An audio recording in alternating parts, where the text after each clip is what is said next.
that time of year. First day of September.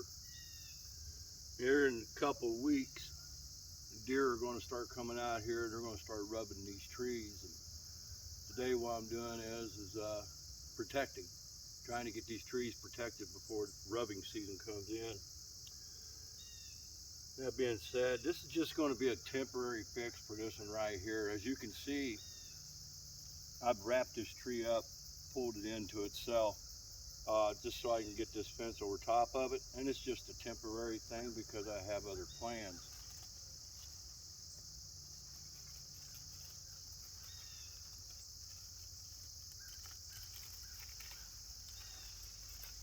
Nice and easy. You know, binding it up like that, yeah, I've cracked a few leaves, but it won't hurt it. This tree right here is slated to be transplanted here probably in about 3 weeks, waiting for it to go dormant. I've shared this tree with you folks on a few occasions, and that tree is almost as tall as I am, and it's only 2 years old. Ain't that something? No, it's not a seedling.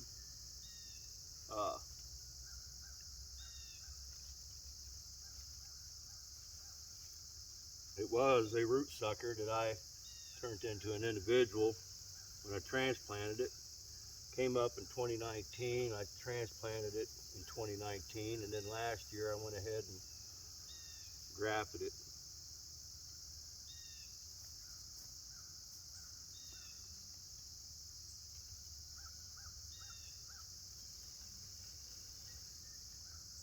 Don't forget to take care of your trees. It's just ongoing, you got to take care of them.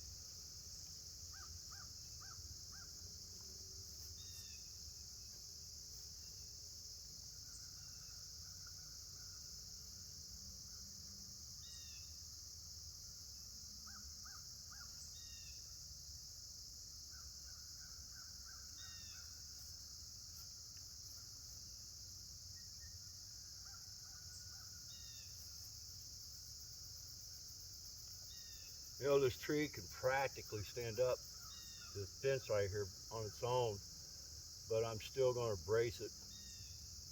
The wind come along, get a hold of that. Just a sec. Yeah, wind can come along and get a hold of that because it's bunched up and actually knock it over. So what I'm going to do is I'm going to go ahead and brace it.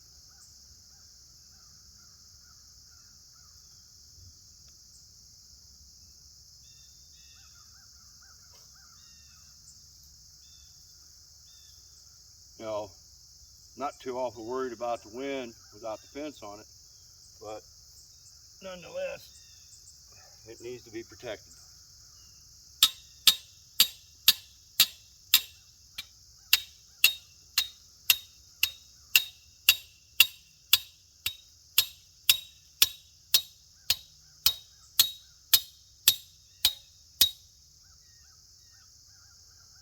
I'm not going to pound it all the way down in there, just far enough to hold it in place.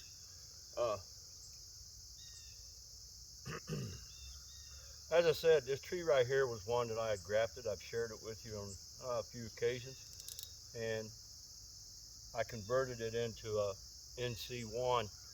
It's going to get transplanted. It's a good sized tree, but I think I can transplant it. The thing about it is I'm going to wait until it's about dormant before I transplant it. Taking it up by the apple tree, I got a lot of things, ideas that I've shared, and I'm going to continue on with that idea.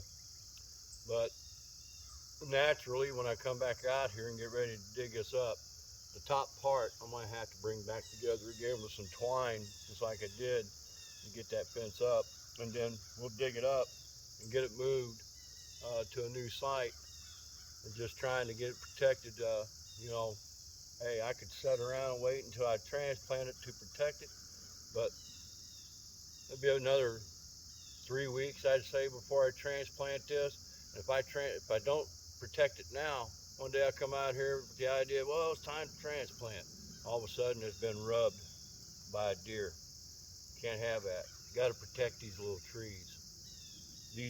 I'm hoping that, like that tree right there, I took a tree tube and cut it down and wrapped it around, cut it in half and wrapped it around the base of that tree, and I'm hoping that's a good enough deterrent to keep deer backed off away from them. They say they paint the bottom of the trees with a white paint and water mixture, and it'll back the deer up because it's not natural to them. I don't know. But anyhow, just something that I wanted to share with you. You got to protect those trees. Don't forget to protect your trees. We're getting into that time of the year where deer are going to start rubbing and they're going to start doing damage if you're not careful and you're not protecting them. But my name's Jim. If you like what you see, subscribe. Any comments or questions that you may have, I welcome. You all have a God bless day.